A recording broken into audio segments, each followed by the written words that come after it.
Cuarta conferencia, 12 de junio de 1924. Fuerzas y sustancias que se adentran en lo espiritual. La cuestión del abonado.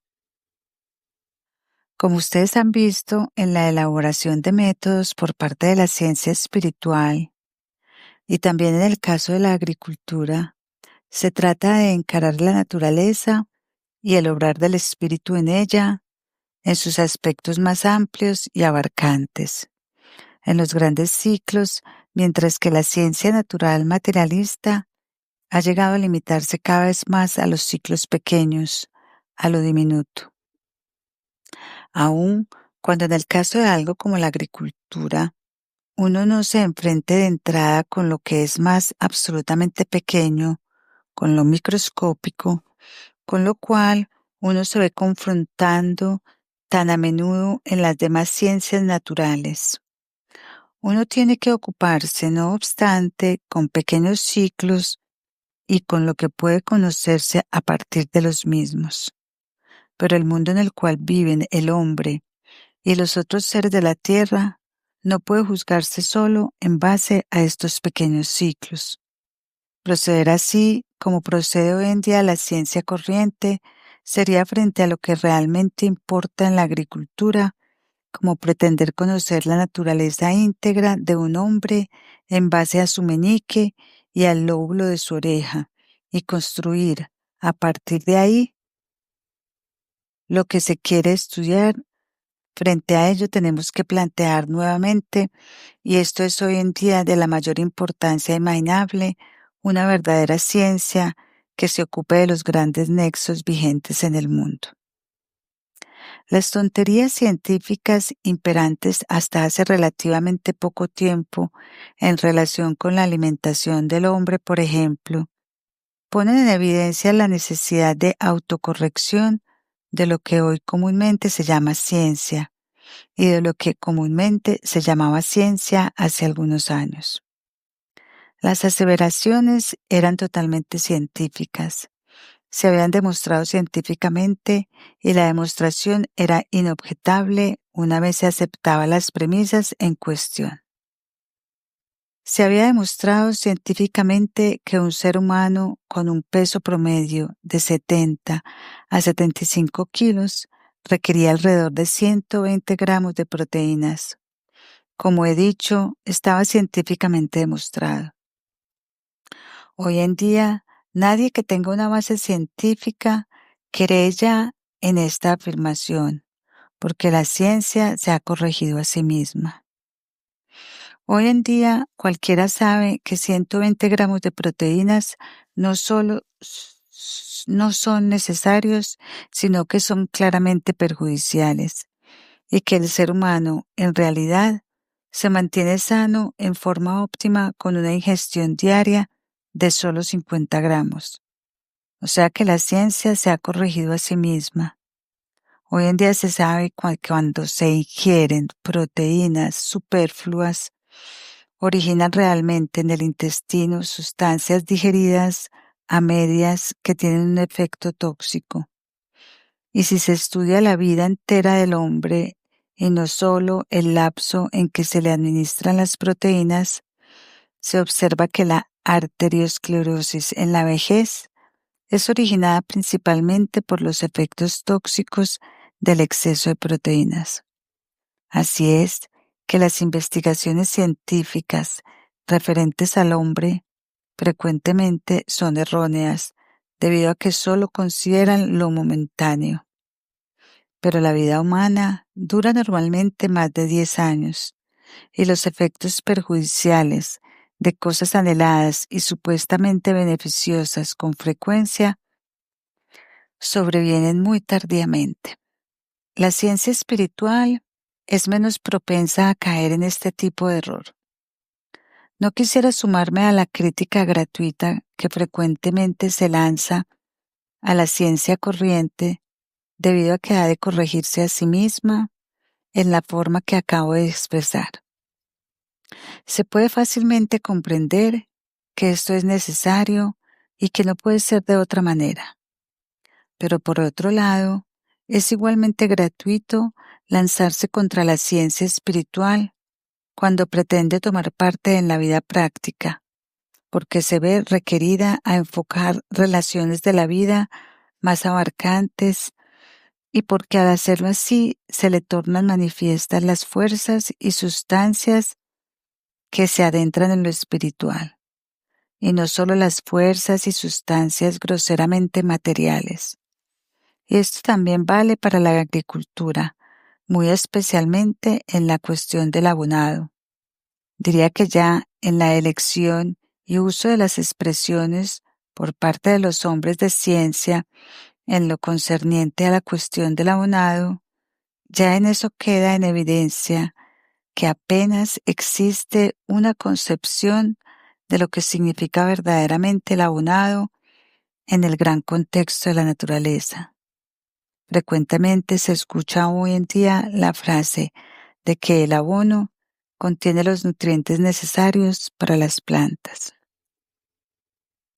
He dicho las frases introductorias anteriores con el propósito de mostrarles cómo ha debido corregirse la ciencia en épocas recientes y en la actualidad misma en lo referente a los nutrientes del hombre. En ese caso, ha necesitado corregirse debido a que parte de una concepción totalmente errada en lo relativo a la alimentación de cualquier ser, porque se suponía que lo más importante en la alimentación, no tomen a mal que diga las cosas tan llanamente, era aquello que se come diariamente. Claro está que lo que se come diariamente no deja de ser importante, pero la mayor parte de lo que se come diariamente no tiene como finalidad el ser asimilado por el cuerpo en forma de sustancia, para ser depositado en el mismo, sino que la mayor parte tiene el fin de ceder al cuerpo las fuerzas que contiene, de animarlo y moverlo. Y la mayor parte de lo que uno ingiere de este modo, en realidad, se vuelve a eliminar. De modo que es preciso decir que no se trata de recibir una influencia materialmente ponderable en el metabolismo, sino de que podamos incorporar con los alimentos en la forma de vida la vitalidad de sus fuerzas, porque esta vitalidad la necesitamos, por ejemplo, cuando caminamos o cuando trabajamos en general, cuando movemos los brazos. En cambio, lo que necesita el cuerpo para poder depositar en sí la sustancia, para enriquecer con sustancias, por decirlo así, sustancias que luego se vuelven a eliminar en la renovación de la sustancia corporal que se cumple cada 7 a 8 años. Esto se incorpora en su mayor parte a través de los órganos sensorios, a través de la piel, a través de la respiración. De modo que lo requerido por el cuerpo como sustancia, lo que debe incorporar y depositar en sí como tal, eso lo asimila en una dosificación extremadamente sutil, continuamente, y lo concentra luego en el organismo. El cuerpo lo asimila del aire y luego lo consolida y concentra hasta tal punto que para eliminarlo necesita ser recortado, luego en forma de uñas, cabellos y demás. Es enteramente erróneo plantear la ecuación alimento ingerido, pasó por el cuerpo, producción de uñas, descamación de piel y además, sino que debe formularse respiración levísima, incorporación a través de los órganos sensorios, incluso a través de los ojos, paso por el organismo, eliminación. En cambio, lo incorporado a través del estómago es importante debido a que tiene vitalidad interior como un combustible y confiere al cuerpo las fuerzas para la voluntad que obran en él. Uno realmente desespera cuando confronta todo esto, que es la verdad, que resulta directamente de la investigación espiritual. con las concepciones de la ciencia actual que sustenta exactamente lo contrario. Es desesperante ver que es tan difícil llegar a un entendimiento con la ciencia actual en la consideración de las cuestiones más importantes. Pero ese entendimiento deberá sobrevenir porque en otro caso la ciencia actual terminaría en un callejón sin salida, especialmente ante la vida práctica.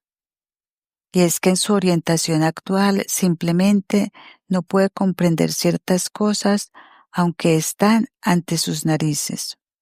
No hablo de los experimentos. En general, es cierto lo que dice la ciencia respecto a ellos. Son bastante útiles. Lo grave son los discursos teóricos que de ellos se derivan.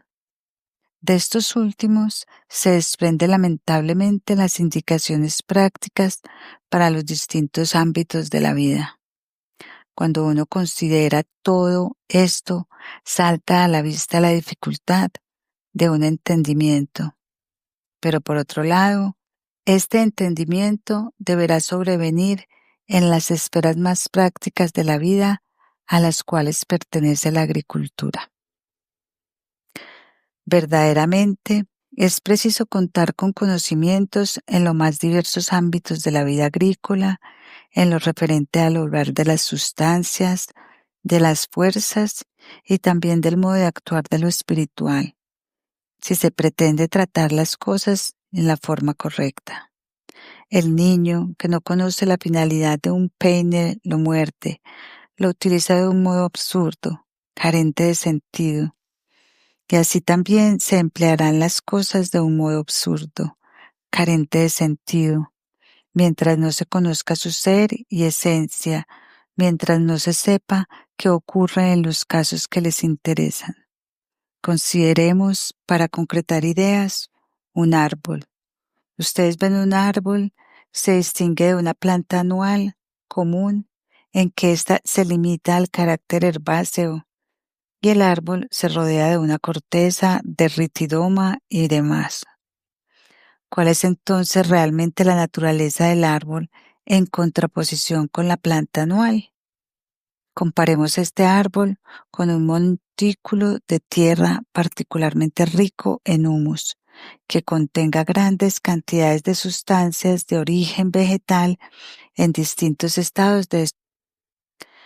Supongamos que este sea el montículo, un montículo rico en humus, en el cual voy a practicar un pequeño pozo en forma de cráter y que este sea el árbol. Por fuera lo más o menos endurecido y por dentro creciendo aquello que conduce al desarrollo y formación del árbol. Les ha de parecer curioso que trate estas cosas en forma conjunta, pero ellas están más emparentadas de lo que ustedes suponen, porque la tierra que se halla impregnada por las sustancias del humo en descomposición, en la forma en que acabo de describir, está penetrada por lo etéreo vital, y eso es lo que importa. Si tenemos una tierra que por sus características demuestra contener lo etéreo vital, entonces esa tierra está en camino de convertirse en una envoltura de la planta, solo que no termina de plasmarse. No llega a ser esa envoltura que se continúa en la corteza, en la ritidoma. En la naturaleza eso no se concreta. Lo que ocurre es que en lugar de formarse un montículo de tierra impregnado por las sustancias del humus que obran en ella, merced a las condiciones peculiares que se originan en lo etéreo vital, se transmuta este montículo simplemente a una forma evolutiva superior. Se cierra en torno a la planta. Porque cuando en la tierra hay una parte a nivel superior con respecto al interior de la tierra, entonces todo lo que en esa zona se halla por encima del nivel normal presentará una tendencia particular a vivificarse, a impregnarse con lo etéreo vital. Por ello, les resultará más fácil enriquecer una tierra cualquiera, una tierra de carácter mineral inorgánico, con las sustancias fértiles del humus, o, en general, con residuos en descomposición. Si erigen un montículo y lo incorporan los mismos, entonces la tierra misma adquirirá la tendencia a tornarse interiormente viva, afín con lo vegetal. El mismo proceso tiene lugar en la formación de los árboles. La tierra se sobreeleva, rodea a la planta, eleva en torno al árbol su naturaleza etéreo vital. ¿Por qué? Digo todo esto con el fin de despertar en ustedes la noción de que existe un íntimo parentesco entre lo que se haya comprendido en el contorno de esta planta y que constituye el suelo en torno a la planta. No es cierto que la vida termine en el entorno que se halla fuera del contorno de la planta. La vida como tal se propaga hacia el interior de la tierra, en particular desde las raíces de la planta, y para muchas plantas no hay un límite preciso entre la vida dentro de la planta y la vida en el entorno en que la planta vive. Antes que nada, es preciso compenetrarse con esta noción, comprenderla cabalmente, para poder entender realmente la naturaleza de un terreno abonado o trabajado de un modo acorde. Es preciso saber que el abonado debe consistir en una revitalización de la tierra para que la planta no se inserte sobre una tierra muerta y no tenga dificultades en realizar, merced a su propia vitalidad, lo que es menester hasta llegar a la fructificación. La planta realiza más fácilmente lo que es necesario para ellos si desde un principio se halla sumida en la vida. En el fondo, todo crecimiento vegetal tiene ese carácter ligeramente parasitario, en cuanto que se desarrolla sobre la tierra viva como un parásito. Y esto debe ser así. Pero en muchas regiones de la tierra no podemos contar con que la naturaleza misma haya aportado una cantidad suficiente de residuos orgánicos, descomponiéndolos luego hasta tal punto que la tierra realmente se vivifique en la medida necesaria. Y debido a esto, debemos acudir con el abonado en ayuda del crecimiento vegetal. Esto ocurre en menor medida en las regiones en que existe la llamada tierra negra, pues ella muestra en realidad que la naturaleza misma se ha ocupado de que la tierra se haya vivificada suficientemente. Como ven ustedes, es preciso comprender realmente lo que ocurre, pero es necesario adquirir aún otra cosa. Es necesario adquirir, en un término duro, una especie de relación personal con todo lo que importa en la agricultura, sobre todo una relación personal con el abono y especialmente con el trabajo con el abono. Esto puede parecer una tarea ingrata, pero sin esta relación personal no iremos adelante. ¿Por qué? La razón se les hará evidente en cuanto profundicen la naturaleza íntima de toda entidad viva. Si se acercan a esta cantidad, lo vivo les mostrará siempre una parte exterior y una parte interior. La parte interior generalmente se halla dentro de alguna piel. La parte exterior está fuera de esa piel. Consideremos ahora la parte interior. La parte interior no solo tiene corriente de fuerzas que van hacia afuera, en la dirección de estas flechas, sino que la vida interior de lo orgánico también tiene una fuerza que son rechazadas y que van desde la piel hacia adentro. Además, lo orgánico está rodeado por fuera por todo tipo de corrientes de fuerza.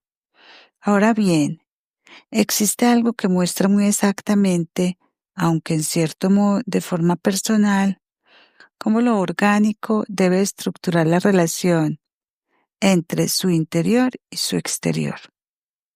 Todo cuanto tiene lugar en lo referente al obrar de las fuerzas en el interior de lo orgánico, lo que mantiene y anima la vida en el interior del organismo, o sea, dentro de los contornos de su piel. Todo esto debe, disculpe nuevamente la crudeza del término, oler hacia sí mismo. Incluso podríamos decir heder. Y en esto consiste esencialmente la vida, en que aquello que diseminado difunde el olor sea en cambio retenido, de modo que las cosas que tienen olor no irradien demasiado hacia afuera, sino que sean retenidas en el interior. Hacia afuera el organismo debe vivir de modo que libere al exterior. A través de su piel limitante, lo menos posible todo cuando engendre vida odorífera en su interior, de modo que se podría decir que lo orgánico es tanto más sano cuanto más huele hacia adentro y cuanto menos huele hacia afuera. Porque el organismo en particular, el organismo vegetal, está predestinado a no exhalar olores, sino a inhalarlos. Y si uno comprende el efecto beneficioso del perfume que emana de una pradera poblada, entre otras plantas, por aromáticas, ya despertando su atención hacia todo aquello que en la vida se sustenta recíprocamente. Este perfume que emana allí, que es distinto al mero aroma de la vida, lo hace debido a razones que señalaré más adelante y corresponden a lo que influye sobre la planta desde el exterior. El acceso a todas estas cosas han de tener lugar en una relación personal viva. Entonces uno se sumerge en la naturaleza real.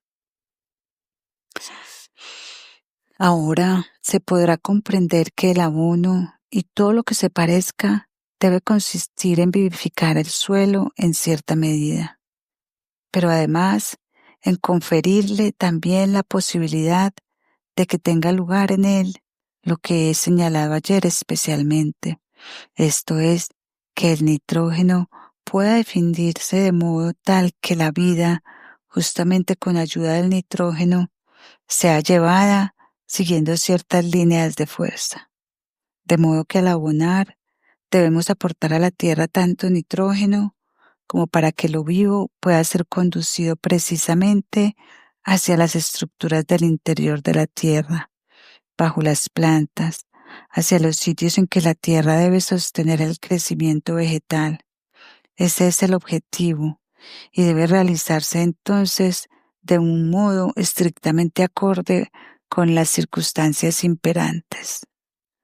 Es muy significativo que al aplicar algo de naturaleza mineral, puramente mineral, como fertilizante, nunca se llega verdaderamente hasta lo térreo. En el mejor de los casos, con los abonos minerales, se llega a lo acuoso de la tierra, pero no se progresa hasta una vivificación de la tierra misma.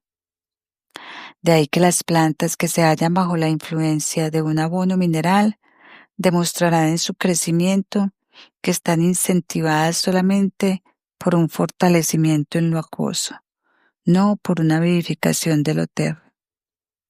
Para estudiar estas cosas cabalmente, puede convenir que tratemos el abono más humilde. El compost, al que incluso a veces se desprecia, es un medio para vivificar la tierra, en el cual se pone todo lo que con residuos de poca consideración, provenientes de la agricultura del huerto, del pasto que se marchita, hasta las hojarascas e incluso animales muertos.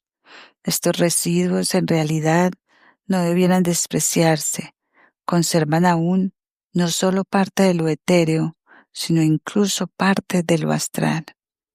Eso es importante en el compost, lo que se va incorporando en él. Tenemos realmente todo lo etéreo vital, lo vital también lo astral. Lo etéreo y astral se hallan allí en un grado menor que en el estiércol y el purín, pero en cierta forma es más estable. Se instala en forma sedentaria, en particular lo astral es más sedentario. y tenemos que considerar esa estabilidad en la forma de vida. Lo astral, en su efecto el nitrógeno, es contrariado inmediatamente por lo etéreo, que prolifera en exceso.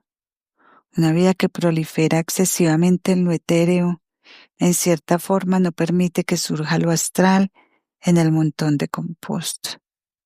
Ahora bien, existe algo en la naturaleza cuyas bondades para con estas he presentado ante ustedes desde los más diversos puntos de vista.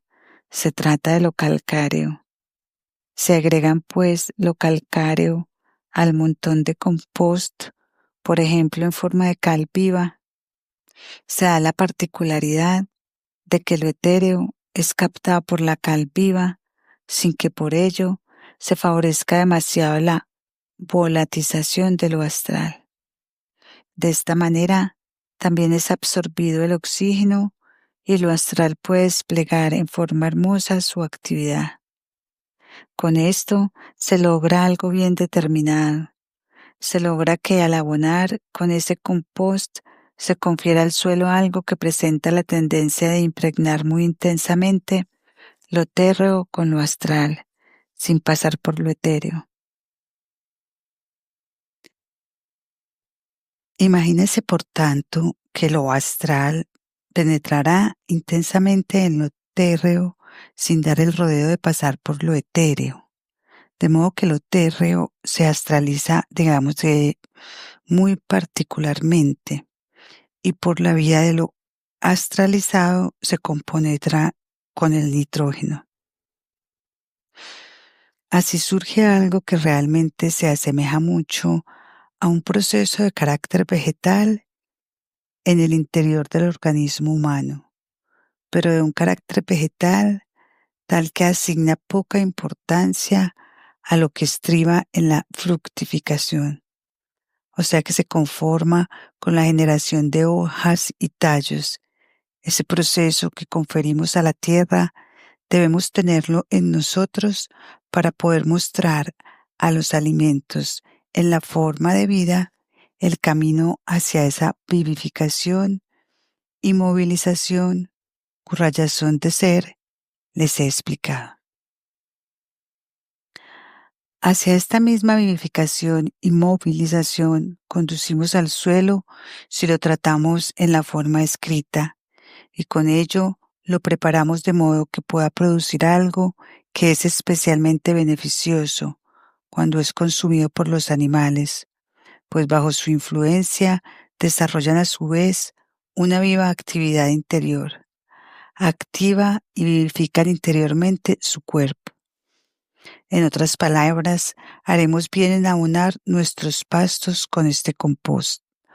Si lo hacemos en forma estrictamente correcta, obtendremos un buen pasto, especialmente si realizamos también sobre el compost otras operaciones, lo que dará también un buen heno. Pero para proceder correctamente en estas cuestiones es preciso adentrarse cabalmente en todo el contexto, porque lo que habrá de hacerse en cada caso particular dependerá en muchos aspectos del buen sentido, y éste se desarrolla cuando uno se adentra verdaderamente en la naturaleza toda de este proceso. Ahora bien, si uno libra al compost a sus propios medios en el estado escrito hasta ahora, es muy probable que desparrame su astralidad en todas direcciones. Es importante desarrollar una relación personal con estas cosas. Debemos lograr una condición en este montón de compost de modo que huela lo menos posible. Esto es fácil de lograr tratando de disponer capas delgadas de material, luego algo de turba, luego otra capa, y así sucesivamente. Así se retiene lo que de otro modo se disiparía, porque el nitrógeno lo que busca evadirse en forma de los más diversos compuestos. En cambio, así se le retienen. Con esto quiero dar a entender que todo el ser de la agricultura debe ser tratado con el convencimiento de que la vida, incluso lo astral, han de ser vertidos por doquiera para que todo obra y viva. Partiendo de este punto, puede surgir la segunda pregunta. ¿Han pensado ustedes alguna vez por qué las vacas tienen cuernos o bien por qué ciertos animales tienen astas? En esta, una cuestión de extraordinaria importancia, pero la respuesta que ofrece la ciencia al respecto suele ser eminentemente parcial y superficial. Contestemos nuestra pregunta del porqué de los cuernos de las vacas. Ya dije que lo orgánico, lo vivo, no tiene por qué presentar solamente corrientes de fuerzas dirigidas hacia afuera, sino que también puede tener otras dirigidas hacia adentro. Imagínense ahora algún organismo de forma redondeada con corrientes de fuerza dirigidas hacia afuera y corrientes de fuerza dirigidas hacia adentro. La cosa sería bastante despareja y se formaría algo así como una masa orgánica irregular, un tosco ser vivo. Tendríamos vacas de una apariencia de lo más extraña si las cosas quedaran así. Serían masas toscas con pequeños rudimentos de patas como en los primeros estados embrionarios. Tendrían una apariencia grotesca. Pero de hecho la vaca no está organizada de este modo, sino que la vaca presenta cuernos, presenta pezuñas. ¿Qué ocurre en los sitios en que crece el cuerno y la pezuña? Son sitios que con particular intensidad envían las corrientes hacia el interior. En ellos se da algo que impermeabiliza muy particularmente frente al exterior. Allí no se da la mera comunicación como a través de la piel permeable y los pelos, sino que las compuertas para lo que fluye hacia afuera se cierran totalmente. De ahí que la formación de los cuernos y las pezuñas esté relacionada con toda la configuración del animal. Muy distinta es la situación en el caso de la formación de astas. Las corrientes no son reorientadas hacia el organismo, sino que son llevadas un tramo hacia afuera. Las astas son válvulas a través de las cuales se descarga hacia afuera ciertas corrientes, corrientes no siempre necesariamente líquidas o gaseosas. También puede tratarse de corrientes de fuerza. El ciervo es hermoso porque tiene una intensa comunicación con el medio circundante, y ello merced a que envía algunas de sus corrientes hacia el exterior y vive con su entorno, captando de este modo todo lo que obra orgánicamente en sus nervios y sus sentidos. Se torna así un animal nervioso. En cierto sentido, todos los animales que tienen astas están dotados de un ligero nerviosismo, lo cual se manifiesta ya en sus ojos. La vaca tiene cuernos para enviar a su interior todo lo que ha de obrar en lo etéreo astral, lo que ha de penetrar hacia su interior, hasta la organización metabólica. Precisamente se genera mucho trabajo dentro del sistema metabólico gracias a la radiación que proviene de cuernos y pezuñas. Quien quiera comprender la fiebre aftosa, o sea, el reflejo de lo periférico sobre el tracto digestivo, deberá abarcar esta relación. El remedio para la fiebre aftosa se basa en la comprensión de esta relación. En el cuerno hay algo que por sus propiedades y naturaleza se presta para reflejar lo vivo y astral hacia la vida interna. En el cuerno hay algo que irradia lo vivo, incluso lo astral. Si pudiesen introducirse por el organismo vivo de la vaca, olerían, una vez que estuviesen dentro de la panza, cómo fluye lo astral vital desde los cuernos hacia adentro. El caso de las pezuñas es similar. Esto nos indica que es recomendable para incrementar el efecto del estiércol común del establo, que es en realidad el estiércol, Es estiércol lo que entró en el animal como alimento exterior y que fue incorporado por el organismo hasta cierto punto, que dio motivo a que surgieran en el organismo dinámicamente los efectos de sus fuerzas, pero que en realidad no se usa en primera instancia para enriquecer el organismo en sustancias, sino que se vuelve a excretar. Pero estuvo dentro del organismo, se ha compenetrado con lo astral y con lo etéreo, se ha impregnado de las fuerzas astrales que sustentan al nitrógeno, ha tomado las fuerzas etéricas que sustentan al oxígeno. Con todo eso, se ha impregnado la masa que ahora aparece como estiércol. Imagínense que tomemos ahora esta masa y la entregamos a la Tierra de alguna manera. Ya entraremos en los detalles del caso.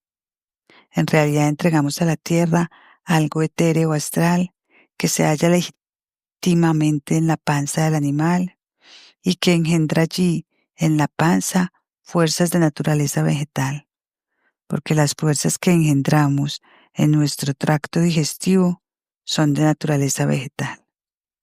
Debiéramos estar tremendamente agradecidos de que sobre el estiércol, porque éste porta lo etéreo y lo astral desde el interior de los órganos hacia el aire libre. Lo etéreo y lo astral quedan en el estiércol y debemos esforzarnos por conservarlo por medios apropiados, de modo que dispongamos en el estiércol de algo etéreo y astral. Por ello obra de manera vivificante y astralizante sobre el suelo, en lo etéreo, dentro de lo térreo, no solo en lo acuoso, sino también en lo térreo. Así tiene la potencia de vencer lo que hay de inorgánico de la tierra. Ahora bien, aquello que les he entregado de tal modo a la tierra, naturalmente hubo de perder la forma que tenía originalmente antes de ser incorporado como alimento, porque tuvo que pasar por un proceso orgánico interior del sistema metabólico.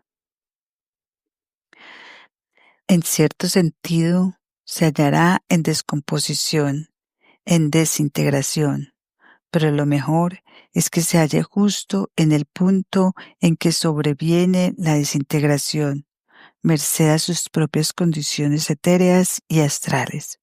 Entonces concurren los parásitos, los más diminutos seres vivos.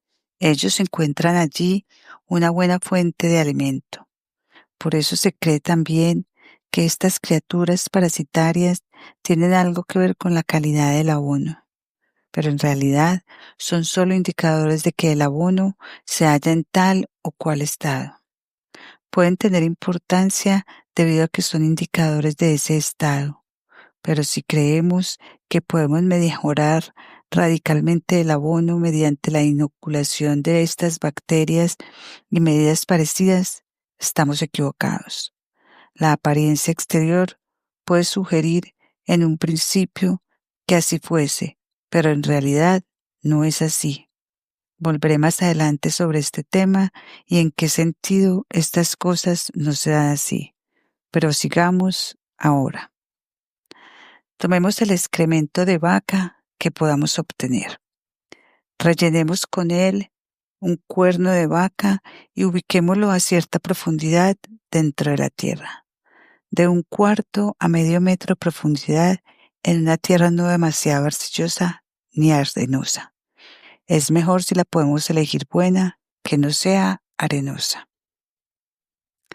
Merced a que hemos enterrado el cuerno de vaca con estiércol en su interior, conservamos en el cuerno las fuerzas de este cuerno acostumbraba a ejercer en la propia vaca, esto es, reflejar hacia el interior todo lo que es etéreo y astral.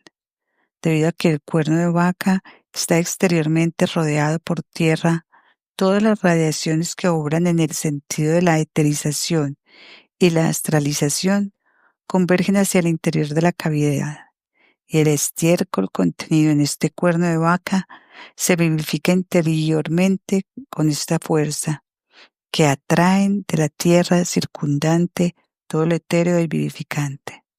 Este proceso prosigue durante todo el invierno, cuando la tierra se halla vivificada interiormente en mayor medida. Todo lo vital se conserva en este estiércol y por ello el contenido del cuerno de vaca hay una fuerza fertilizante sumamente concentrada y vivificante. Luego se puede desenterrar el cuerno y extraerse su contenido de estiércol. En nuestras últimas pruebas hechas en Dornach, hemos podido comprobar que después de extraer el estiércol, este no tenía ya el menor olor. Eso era muy significativo. Ya no tenía olor, pero comenzó a oler naturalmente de nuevo un poco cuando se diluyó en agua. Esto demuestra que en él todo lo odorífero se haya concentrado y metabolizado. Hay una fuerza tremenda allí dentro en cuanto a lo astral y a lo etéreo, que ustedes pueden usar diluyendo ahora el contenido del cuerno.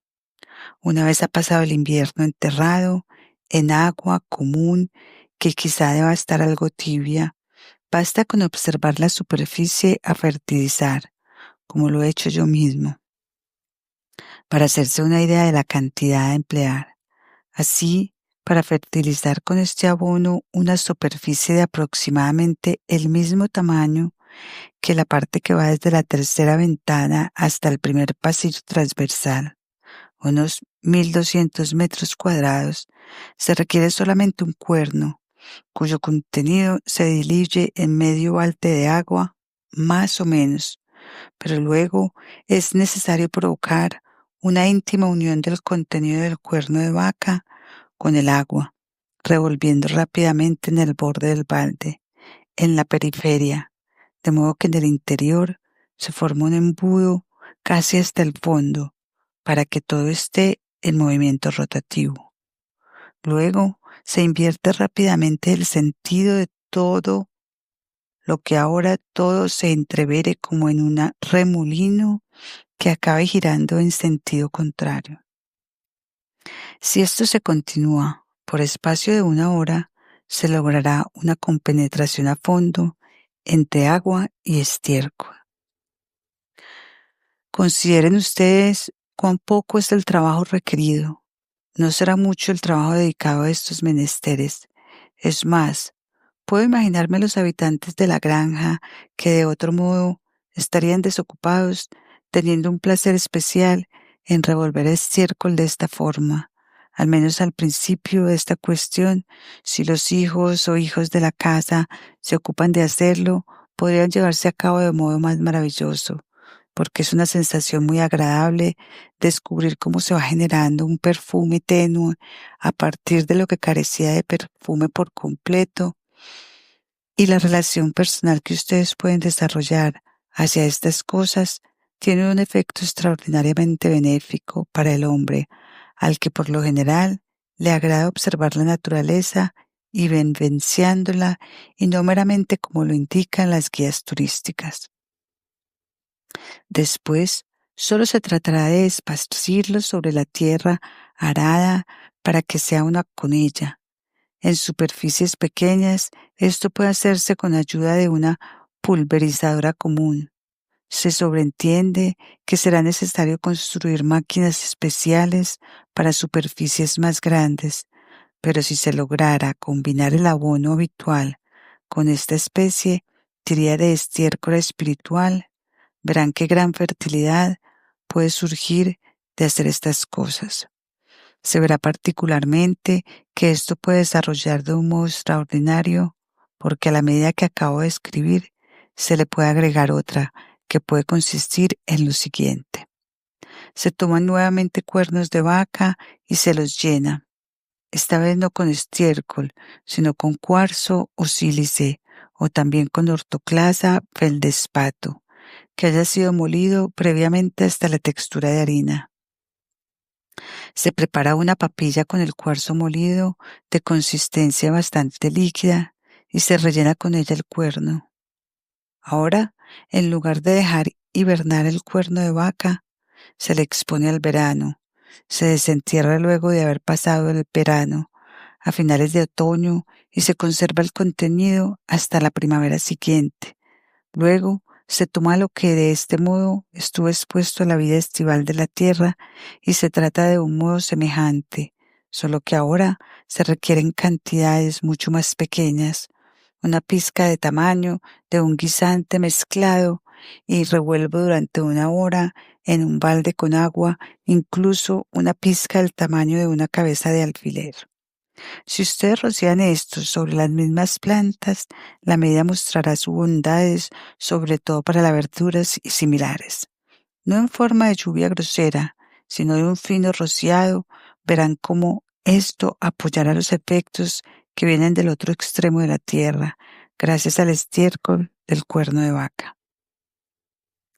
Y si algún día la cuestión se extiende a los cultivos extensivos, lo cual no estaría de más en modo alguno, porque no habría de ser posible contar con máquinas que no serían de difícil construcción para esparcir sobre todos los cultivos el rocío finísimo que necesitamos.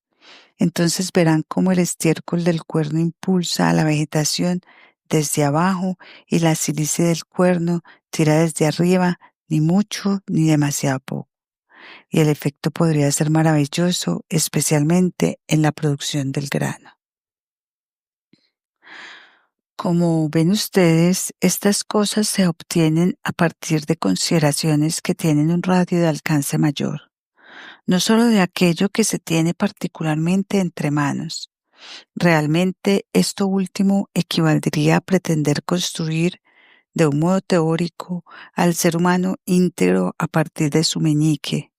Con ello se logra algo que no es de menospreciar, pues aquello que se investiga hoy día con el fin de que beneficie a la agricultura, según se dice, estriba siempre en última instancia en estudiar cómo puede lograrse un rendimiento económico máximo.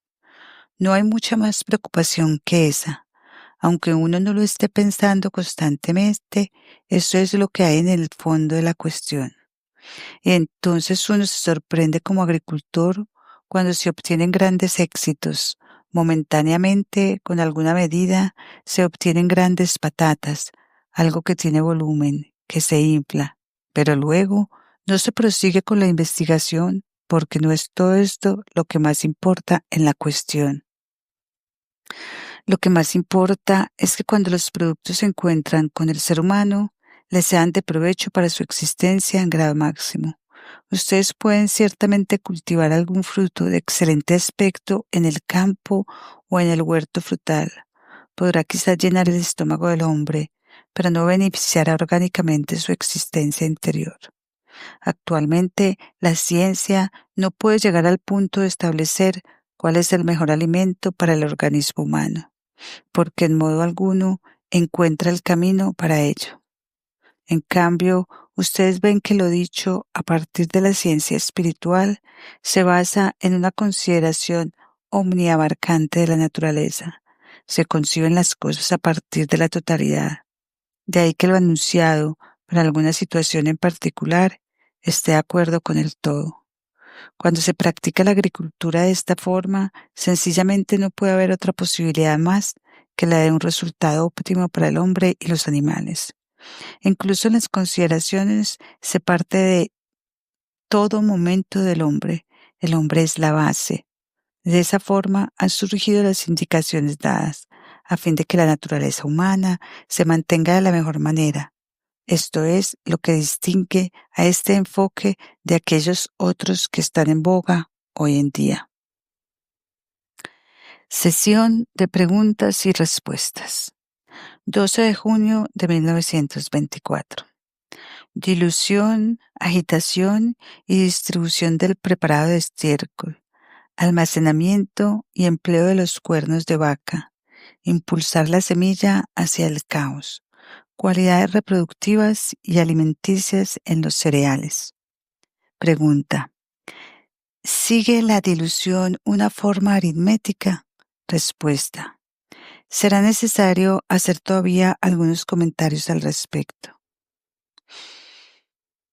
Lo más probable es que al aumentar la superficie se requiera mayor cantidad de agua y menos cuernos, de modo que se podrán abonar superficies grandes con relativamente menos cuernos. En Dornak teníamos 25 cuernos y los repartimos en un huerto muy grande. Tomamos en este caso un cuerno por cada medio balde de agua. Luego preparamos un balde con 2 cuernos. Después tuvimos que abonar todavía una superficie considerablemente mayor y empleamos 7 cuernos en 7 baldes. Se puede usar un agitador mecánico para agitar el estiércol del cuerno para superficies mayores, ¿o no sería correcto eso? Eso naturalmente es algo que puede tomarse en forma estricta, o bien se puede permitir que las cosas deriven hacia compromisos diversos. Es indudable que la agitación manual tiene un significado distinto al de la agitación mecánica. La mentalidad mecanicista naturalmente no querrá reconocerlo. Pero consideren tan solo la enorme diferencia que hay entre agitar con la mano, incorporando a la agitación todos los sutiles movimientos, todo lo que puede incorporarse, incluso sentimientos, que todo esto se incorpore o que simplemente se lo agite en forma mecánica.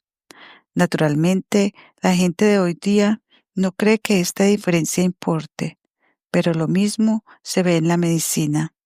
¿Pueden creer ustedes que de ningún modo es indiferente el que un remedio se produzca en forma más manual o más mecánica? El hombre le confiere algo a las cosas cuando las procesa, y esto no lo debieran tomar en broma. Me han pedido opinión más de una vez sobre los remedios médicos de Ritter, que seguramente algunos de ustedes conocerán. Quizás sepan que en relación con estos remedios hay quienes cantan muy alto en sus virtudes y quienes propagan que no tienen efecto. Los efectos naturalmente se dan, pero también estoy convencido de que justamente si estos remedios son introducidos en el comercio general, perderán la esencia de su efectividad, porque precisamente para estos remedios no es indiferente que el mismo médico los posea y se los entregue directamente al paciente, porque el médico aporta cuando le entrega algo así al paciente, cuando todo esto tiene lugar en un círculo pequeño, un cierto entusiasmo. Ahora bien, dirán ustedes que el entusiasmo no pesa nada y que no se puede medir, pero acompaña con su vibración y los médicos dan cabida al espíritu cuando están entusiasmados. La luz obra intensamente sobre los medicamentos porque ha de obrar la presencia del espíritu. De hecho, es mucho lo que esto media y obra, de modo que actualmente los médicos entusiasmados pueden provocar grandes efectos. El medicamento de Ritter obra intensamente justo por ese motivo. Se podrán provocar grandes efectos con la asistencia espiritual que se da en el entusiasmo. Pero si se realizan estas cosas de modo industrial y rutinario, probablemente el efecto se evapore. Lo que importa en estas cosas es si se hace algo con todo lo que emana de la mano humana, y es mucho lo que emana de la mano humana, o si se lo hace con una máquina. Pero poco a poco puede resultar que de una gran satisfacción dedicarse a revolver de esa forma manual, de modo que se olvide el proceso mecánico, incluso en el caso de que se necesiten muchos cuernos de vaca. Si llegara al punto en que simplemente se harán estas cosas los domingos después de comer, esta operación de revolver sin mecánica alguna serán entonces las más bellas de las cosas. Por ejemplo, cuando se haya invitado a numerosas personas un domingo y se les proponga hacerlo como una diversión. La distribución de medio cubo de agua en 8 metros cuadrados de superficie traerá aparejada alguna pequeña dificultad técnica. Si se incrementa el número de cuernos, el trabajo no solo es proporcional al número de cuernos, sino que las dificultades aumentan en mayor proporción y la distribución se dificulta aún más. Puede entonces diluirse esa cantidad de agua con más agua, pulverizando medio cubo por cada 8 metros cuadrados, o es necesario mantener la relación de medio cubo por cuerno. Seguramente se podrá hacer, pero creo que habrá que modificar la forma de revolver. Puede hacerse así: revolver primero un cuerno en medio cubo y diluirlo luego hasta un cubo entero. Pero habrá que revolver de nuevo, sin embargo. Creo que entonces sería mejor calcular en cuanto habrá que reducir la sustancia a revolver en medio cubo de agua y agitar aunque se emplee menos de un cuerno. Es extraordinariamente importante que se logre una compenetración íntima. Con solo verter la sustancia en el agua y remover, no se logra una verdadera compenetración. Es preciso provocar una compenetración íntima, y cada vez que se agregue una sustancia algo consistente, si no se revuelve intensamente, ni siquiera habrá una mezcla a fondo. Creo que es más fácil para una persona revolver numerosos medios cubos con poca sustancia que volver a agitar nuevamente la dilución preparada. Es posible filtrar el líquido, en el cual siempre quedarán partículas, para poder repartirlo con una máquina pulverizadora. Creo que eso no será necesario, porque si se revuelve rápidamente, se obtiene un líquido bastante turbio y no es necesario preocuparse de si quedan ahí algunos cuerpos extraños. El estiércol se dispersará totalmente. El estiércol puro de vaca es el mejor, pero no creo que sea necesario tomarse el trabajo de purificarlo especialmente, aun cuando contenga todavía cuerpos extraños dentro.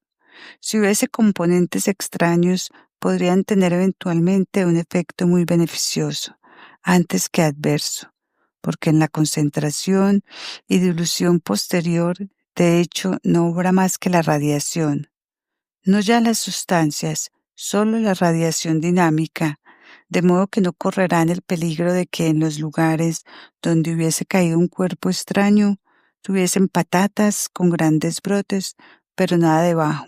Este peligro ciertamente no se daría. Solo pensaba en el empleo de la máquina pulverizadora. Se puede filtrar, no hará mal. Lo mejor sería construir las máquinas directamente con un filtro incorporado a la pulverizadora.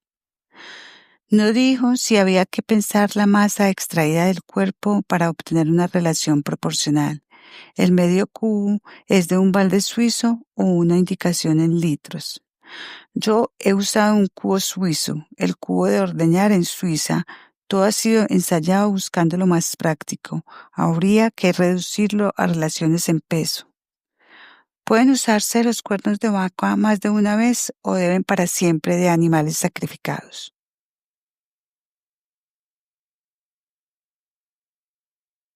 ¿Puede usarse los cuernos de vaca más de una vez o debe ser siempre de animales sacrificados? Pienso que, de acuerdo con lo que se puede saber de estas cosas, pues no lo hemos ensayado, los cuernos se podrán usar 3 o 4 veces seguidos, pero entonces la cosa ya no irá bien del todo. Eventualmente existe la posibilidad de usar los cuernos un año más después de 3 o 4 años de uso, si se los guarda en el establo de las vacas. Pero tengo idea de cuántos cuernos hay disponibles en una granja, ni si sería necesario ser ahorrativo en ese sentido o no. Es una cuestión que no puedo decidir ahora. ¿Dónde se puede adquirir los cuernos de vaca? Deben ser tomados de las regiones de Europa Oriental o de Europa Central. Es enteramente indistinto de dónde se tomen los cuernos. Basta que no sean de viejas osamentas, sino lo más fresco posible.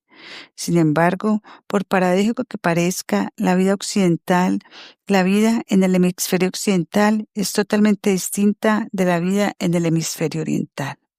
La vida en África, Asia y Europa es distinta a la vida en América. Por ello, podría ocurrir que los cuernos de animales americanos debiesen usarse de un modo algo distinto. Quizá pudiese resultar que con estos cuernos fuese necesario comprimir más el estiércol, hacerlo más denso, apretarlo más. Lo mejor es tomar cuernos de la región en que uno está. Hay un parentesco extraordinariamente intenso entre las fuerzas que están en los cuernos de una zona determinada y las fuerzas presentes en la zona misma, mientras que cuernos extraños pueden entrar en conflicto con las fuerzas que hay en la Tierra. Claro que habrá que tener en cuenta que frecuentemente las vacas que suministran los cuernos en determinada zona no vienen directamente de esta zona. Esto se habrá de aceptar teniendo en cuenta que si una vaca ha comido o vivido 3 o 4 años sobre cierto suelo, pertenece a este suelo, siempre que no sea una vaca americana. ¿Qué antigüedad pueden tener los cuernos? ¿Deben ser de una vaca vieja o joven?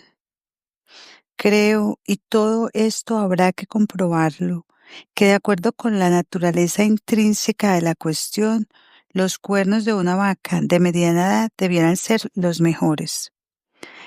¿Qué tamaño deben tener los cuernos? Rudolf Steiner dibuja un cuerno en la pizarra de 30 a 40 centímetros de largo. Se trataría del tamaño habitual del ganado pardo alpino de Algan.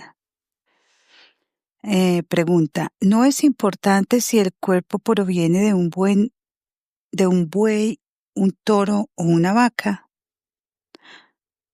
Lo más probable es que los cuernos de buey no tengan efecto y que en el caso del toro tengan un efecto débil. Por eso siempre he dicho cuernos de vaca. Las vacas normalmente son de sexo femenino. Me refiero pues a la hembra. ¿Cuándo es el mejor momento para la siembra de cereales panificables? Responderé esa pregunta cuando hable de la siembra. La siembra naturalmente es muy importante y hay una diferencia muy grande si se hallan cerca los meses de invierno o no tan cerca. Cerca del invierno se obtendrá una gran fuerza de reproducción. No tan cerca, la fuerza nutritiva de los cereales será mayor. Pueden esparcirse también el estiércol del cuerno con arena. Puede afectar la lluvia. Lo de la arena se podría hacer. No lo hemos probado. No hay nada en contra. El efecto de la lluvia, naturalmente, es algo que habría que comprobar. Es de esperar que la lluvia no produzca ninguna modificación o que incluso pueda provocar un afianzamiento de la acción. Pero por otro lado, se trata de una concentración tan grande de fuerzas que también se podría pensar que el pequeño impacto causado por cada gota de lluvia provoque una dispersión excesiva. Realmente se trata de un efecto muy sutil y todas estas cosas deben ser tenidas en cuenta. No hay nada que objetar en lo referente a la aplicación del estiércol junto con la arena. ¿Cómo se puede evitar daños en el cuerno y su contenido cuando está guardado? Generalmente ocurre que para eliminar los llamados organismos dañinos, normalmente se ocasiona más daño que el que ellos mismas pudieran producir. En los últimos tiempos se ha dado un afán tremendo de desinfectar por todos lados. Indudablemente se ha ido demasiado lejos en todos los campos.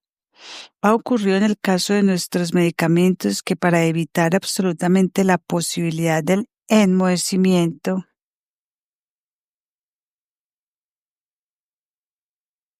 había que aplicar métodos que inhiben la fuerza terapéutica misma. Me tiene sin cuidado los organismos dañinos que aparezcan. No es tan grande el prejuicio. Lo mejor es no esforzarse demasiado por aplicar métodos de limpieza, sino dejar las cosas como están. Nosotros hemos tapado los cuernos con vejigas de cerdo para que no caiga tierra dentro. Una limpieza especial de los cuernos no es muy recomendable. Es necesario familiarizarse con la idea de que la suciedad no siempre es suciedad. Si se cubre la cara con un pan de oro, entonces eso es suciedad, pero el oro no es suciedad. O sea que suciedad no es siempre tal cosa. La suciedad es a veces justamente aquello que tiene un efecto conservante. Es conveniente favorecer la proyección de la semilla hacia el caos al máximo posible mediante alguna medida particular. Se podría favorecer, pero no será necesario. Siempre que haya formación de semillas se produce también el máximo de caos. No será necesario apoyarlo, por tanto. Se requerirá el apoyo justamente en el abonado, pero en la formación de la semilla no creo que sea necesario favorecer la generación del caos. Si hay una semilla fertilizante, también habrá un caos completo. Se podría favorecer naturalmente haciendo el suelo más silicio de lo que lo es, porque en la sílice obra en realidad lo cósmico, que es captado en la tierra. Se podría hacer así, pero no creo que sea necesario. ¿Qué tamaño han de tener las superficies para los ensayos? ¿No sería necesario hacer algo también para conservar las fuerzas cósmicas hasta el periodo de vegetación? Podrían hacerse ensayos del siguiente modo.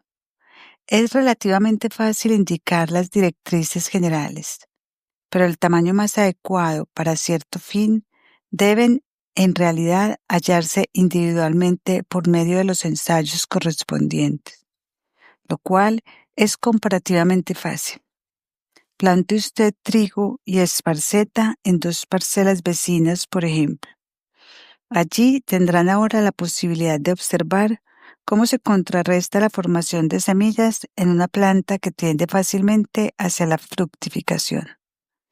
En el trigo hay una tendencia constante hacia la fructificación. Cuando aplican cuarzo, en el caso de la esparceta, verá que la generación de semillas es inhibida totalmente, o bien que tiene lugar en forma retardada. Siempre que se deseen investigar estas cuestiones, se pueden comparar las propiedades del trigo como cereal, con las correspondientes de la esparceta como la leguminosa. De este modo se puede hacer investigaciones muy interesantes sobre la generación de semillas. Es indistinto cuando se esparce el material diluido sobre la tierra. Con toda seguridad, los cuernos no se pueden guardar tal cual después de sacarlos de la tierra, pero generalmente se los podrá dejar dentro hasta que se necesiten sin perder sus cualidades, aunque se hayan dejado durante el invierno e incluso un tiempo más durante el verano. Pero si hubiese que guardarlos en otra parte, habría que hacer un cajón forrado interiormente con turba, de modo que hubiese un acolchado de turba todo alrededor. Luego habría que poner los cuernos allí dentro para que se conserve la intensísima concentración. En cambio, no es recomendable en absoluto guardar el material diluido. La agitación deberá efectuarse poco tiempo antes de que se prevea utilizarlo.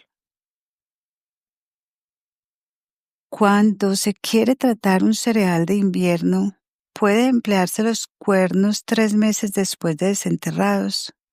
Lo mejor será siempre dejarlos en la tierra hasta que se los quiera usar, pues ello no importa. Si se van a emplear a primeros del otoño venidero, se dejan dentro hasta que se necesiten. El estiércol no se deteriora por ello.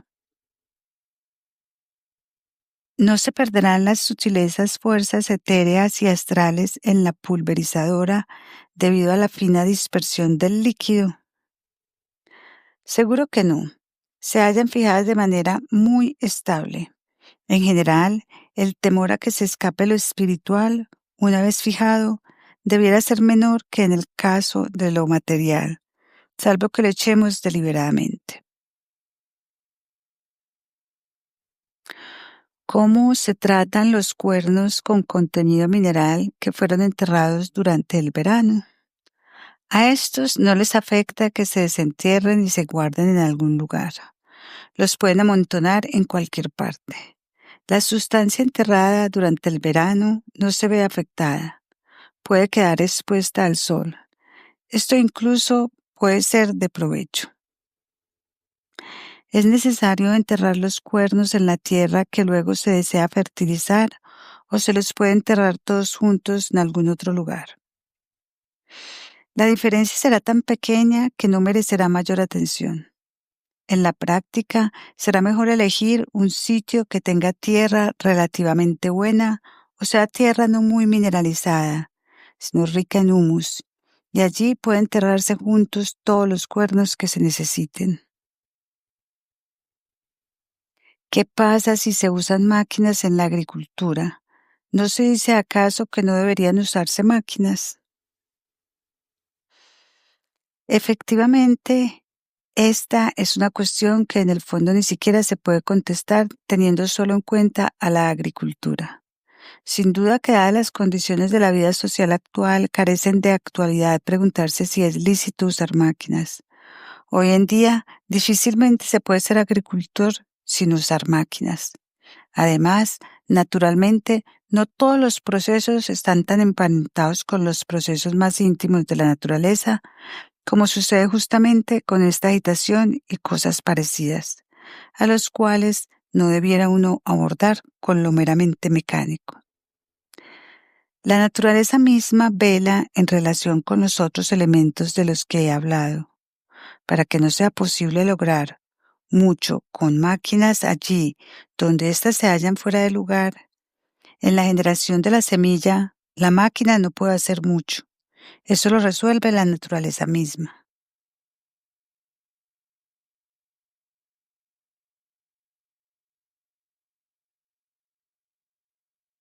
Creo que la pregunta carece un poco de actualidad. ¿Cómo puede uno hoy por hoy salir adelante sin máquinas? Basta señalar que no será conveniente que se caiga en una exagerada ficción por las máquinas dentro de la agricultura, pues con toda seguridad resultará que cuando alguien exhiba tal manía por las máquinas, trabajará en la agricultura menos eficientemente, aun cuando las máquinas nuevas aporten mejoras que si usa su vieja máquina hasta que ya no valga nada. Pero estas son cuestiones que trascienden lo estrictamente agrícola. ¿Puede usarse la medida del estiércol de un cuerno disuelto en agua también para la mitad de la superficie indicada? Entonces tendrán cultivos con una proliferación excesiva. Resultará lo que ya indiqué anteriormente en otra oportunidad.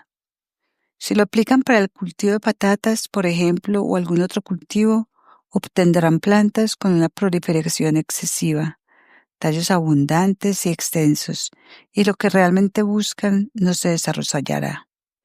Obtendrán una vegetación lujuriante si usan cantidades excesivas para nutrirlas. ¿Qué ocurre en el caso de plantas forrajeras donde se busca una proliferación vegetativa abundante como las espinacas?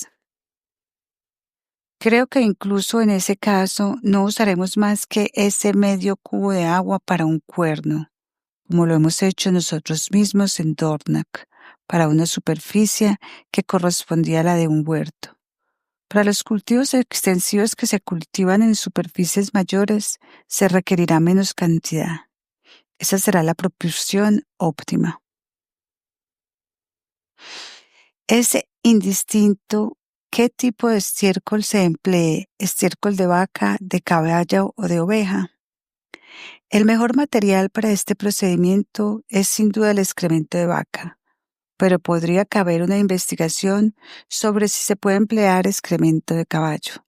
En el caso de que se emplee excremento de caballo, probablemente haya que enrollar unas crines en torno al cuerno para permitir actuar aquello que en el caballo, que no tiene cuernos, se localiza en las crines. Hay que hacerlo antes o después de la siembra. Lo correcto es hacerlo antes de la siembra. Veremos qué efecto tiene. Este año abordamos la cuestión un poco tarde y habrá que hacer algunas cosas después de la siembra.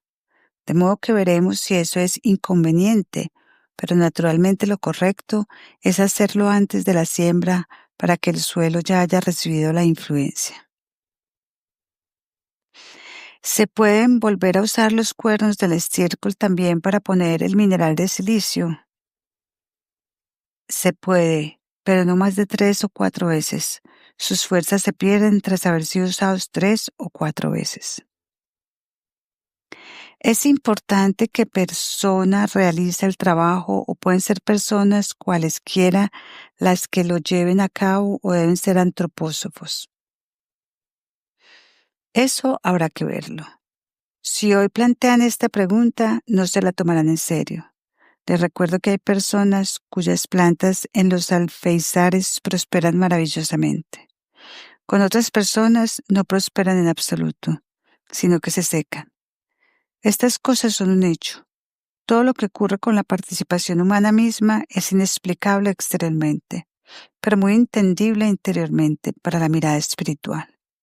Es algo que está realmente bajo la influencia de cada personalidad humana y puede también ser provocado por un hombre que realice, digamos, meditaciones y que se prepare por medio de la vida meditativa. Eso lo he comentado ayer. De hecho, se convive de un modo muy distinto con el nitrógeno que contiene las imaginaciones si uno medita. Con la meditación, uno se pone en situación de obrar de un modo esencial frente a todo el crecimiento vegetal.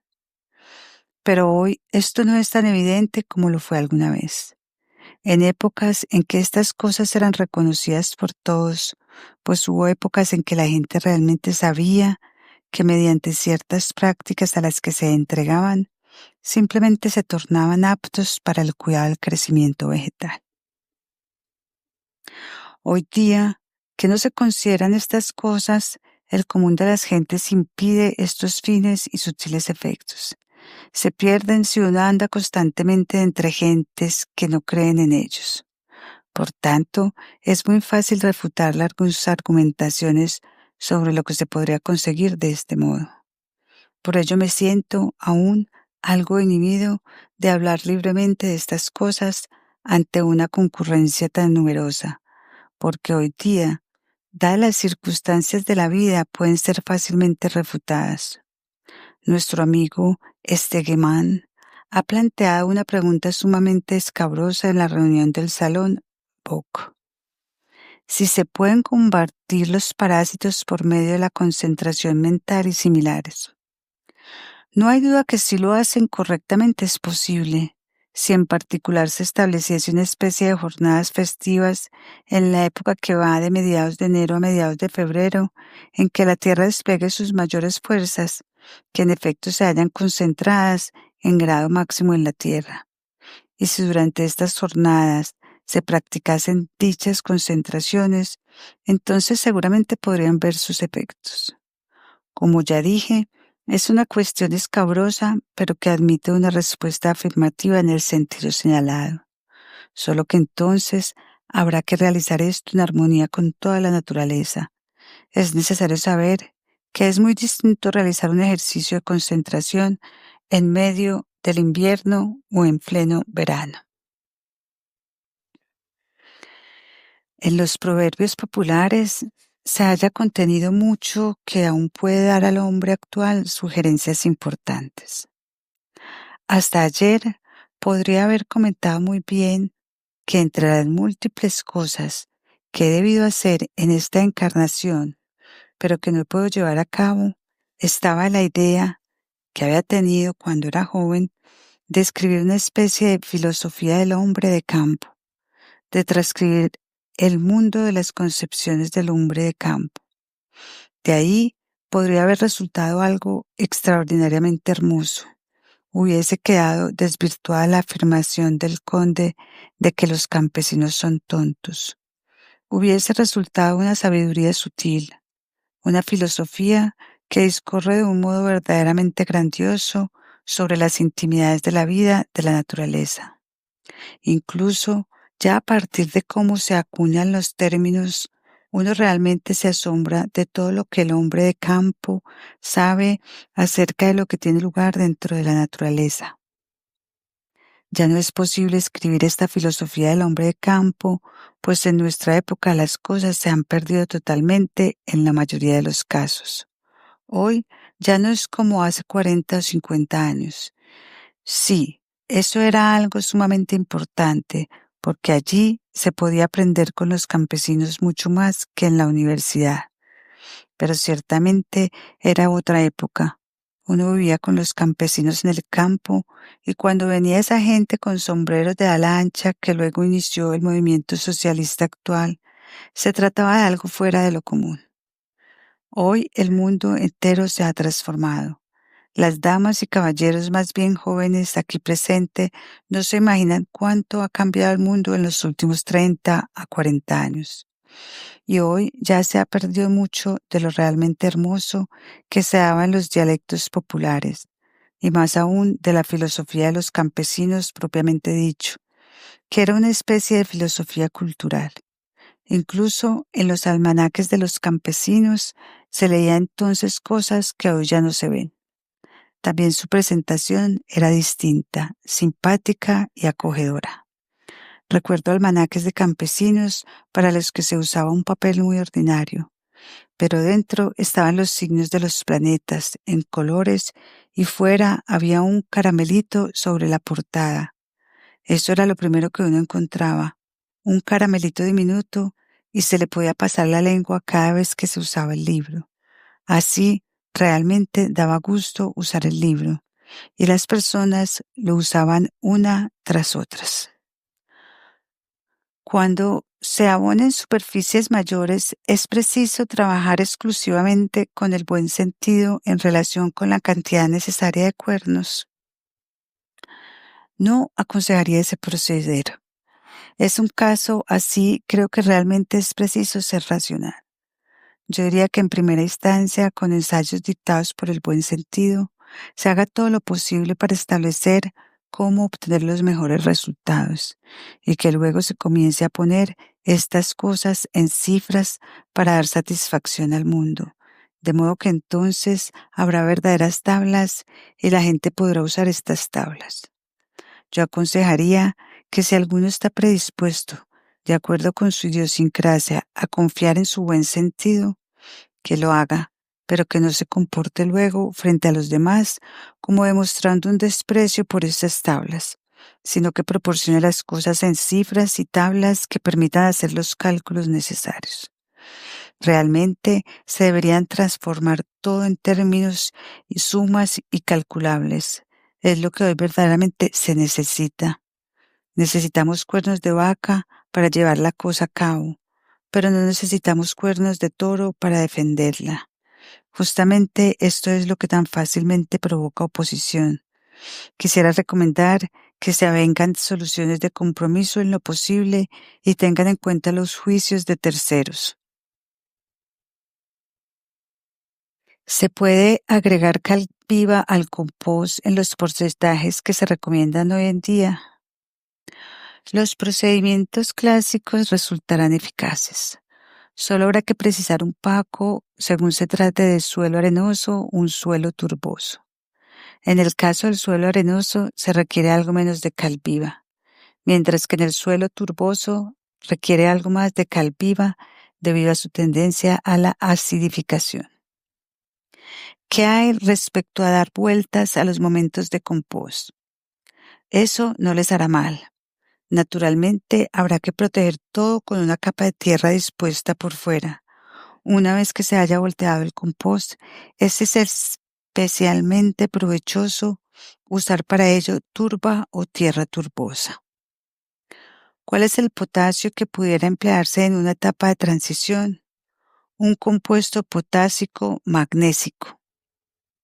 ¿Cuál es la mejor manera de emplear el estiércol que sobra una vez se ha llenado los cuernos? ¿Se debe aplicar en otoño para que pase por las vivencias del invierno o se debe guardar hasta la primavera? Usted debe tener claro que esta fertilización con el estiércol del cuerno no reemplaza al abono como tal, y que naturalmente es preciso seguir abonando. Solo hay que considerar a la nueva fertilización como una fertilización adicional que realza sensiblemente los abonados habituales. El abonado habitual ha de continuar practicándose. Free audio post-production by alphonic.com.